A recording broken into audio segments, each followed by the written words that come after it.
And again, this can go for walleye fishing too, walleye, smallmouth. I guess they're pretty close, but I mean, my focus is on largemouth. So what I'll start with is the original. Some people call this Ned rigging, putting a jig head through anything, and it's Midwest style jig fishing. It was around when that writer Ned Ked from In Fisherman was covering this, but this was kind of his bread and butter. So I mean, he was the fishing journalist that kind of really focused on this. And this is a phenom worm. A lot of people don't use these worms. That's one of the originals. So you've got that. You have a cream scoundrel, and the one that would be missing here would be the man's jelly worm. So those are your originals, and they would put a light. Now I just put this 3/32 ounce because I've noticed a lot of people have said, well, why do these Ned rigs have these crazy weights on them, you know, 1/20th, 1/15th? Because it's a finesse deal. So 3/32 between an 1/8 and a 1/16th, that's what I like to run, because I would always bounce back and forth. And if you think you need weight, you can always add a little bit of shot right there. I used to do that back in the day too. Quick modification, split shot right there. So that was jig worming, and what you would do with this is you'd fish this just like a Texas rig worm, but in the summertime when the weeds were up, you'd put it on a weed edge, and then you'd let it drop down. So doing the jig style worming, I've only caught a couple bass that were big in August on it. I haven't really tried it a lot because I've been stitching a lot, but that's just a quick modification. That has become a lot more popular. I've seen a lot more like soft stick style type baits rigged with that. So, you know, your standard Midwest style jig baits would probably be something like 2 inches to 3 inches. Like this is a Code T paddle tail. It's discontinued, and this is I forget what they call this. It's not Matsuo. It's something like that with an M. Little tube.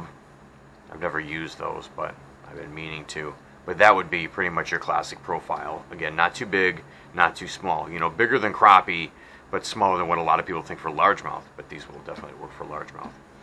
So that's pretty much the heart of Midwest style jig fishing.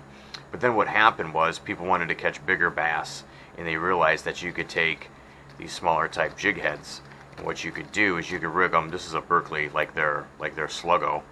What you would do is you trim that head back, and you could pop one of these in here even, really kind of extreme, just so the hook would be barely exposed, sort of like how I recommend wacky rigging, and then that way you would have that real slow natural undulation. And that kind of fishing with your bigger profile baits remained almost like a secret. I had known about it and had read about it. It hadn't really gotten popular until the Nedrig, but I really didn't know about this with the bigger profiles until about, I don't know, maybe 7 years ago, 6 years ago. And the same thing with something like that, like a Berkeley. And Berkeley's a really big important company for Midwest fishing because they work for multi-species and they're relatively economical. I can recommend Berkeley's wholeheartedly. I've been using this Cabela's Fat Grub in a 5. This is what I'm using currently, so this is like a rough chronology of it. That'd be the earliest, the bread and butter, the newer, and then this would kind of fall in between the extremes. You know, still having a thin finesse profiles, bulkier body than these, and able to get fish's attention with this longer tail and this real slow fall. The only other Fat Grub I know on the market that I'm aware of is a Zoom, though there may be others. I think they call theirs a Fat Albert. Okay. So, and then your last one is going to simply be your Nedrig, your TRD, which is actually, if you look at it, more along the lines of what we would have for traditional Midwest style jig fishing, which would be pretty much a newer profile, or I guess a newer design in a classic profile. So it seems to fit very well. So it's a really simple deal on how you rig these. Like I said, the main thing, the only thing to avoid is you're better off going with a jig head that's too small than too big, because you can always add split shot to get a little extra distance. But all you do is you take these, now again, this one I'm not going to be so concerned about the tail with. I'm just going to rig it pretty much anyway. So what you're going to do is you take it like this, and right where it starts to bend, like right when it starts to protrude out, is pretty much where you're going to commit to popping it back out roughly. That one didn't go perfect, so let me try it again. Probably because I already punctured it. So yeah, a little farther back, and there you go. You'll damage the plastic less by pulling it too short than too long. So pretty much all you want, and you're gonna try to have that flush up against there, is have that rigged on there like that. So that's a jigworm, or something along these lines if you wanted to do your Nedrig.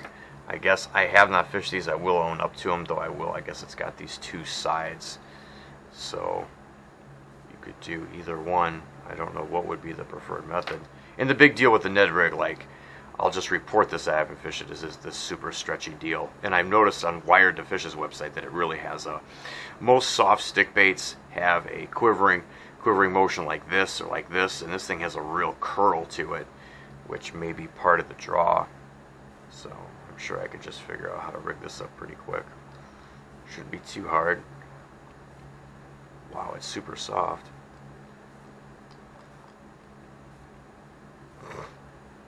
Your Nedrig right there just seems like a pretty durable material. I feel salt in there. Just run it through the same way. That's it. So that's how to rig a Nedrig. And that could be a little straighter, but it doesn't have to be perfect. So in a nutshell, we'll just wrap up Midwest style jig fishing. You've got your classic jigworm. That's one of the originals, along with these more classic tube or twister tail paddle body type tails, mostly twister tail. And then your further experimentation would be with what a lot of people's eyes would open when I would show them something like this on a small jig head. It can't be true, but it is. This is what I've been using. Fat grub works almost every time I fished it. Nothing smaller than 16 inches on that for largemouth. And then your Nedrig. And again, as I was communicating with the subscriber, this stuff can fit into walleye or smallmouth. And if you are largemouth bass fishing, keep in mind shoreline, waders, inflatable, canoe, kayak, john boat, fiberglass hull, big pontoon boat. No matter how you're fishing, styles and the retrieves are going to be just about the same, and that's what makes largemouth bass fishing great in particular. So we've got a lot of plastic lined up. Z-Man, Cabela's, a couple power baits just because they have such a strong following. Well, they usually make them in Iowa, or they used to, so that has a lot to do with it. And then your Phenom, and your cream worm, and your shroom head jigs, which is not the original mushroom head jig. These are. So I hope that explains something about Midwest style jig fishing. Please subscribe if you haven't already, and thank you to those that have. Take care, everyone. Have a great evening.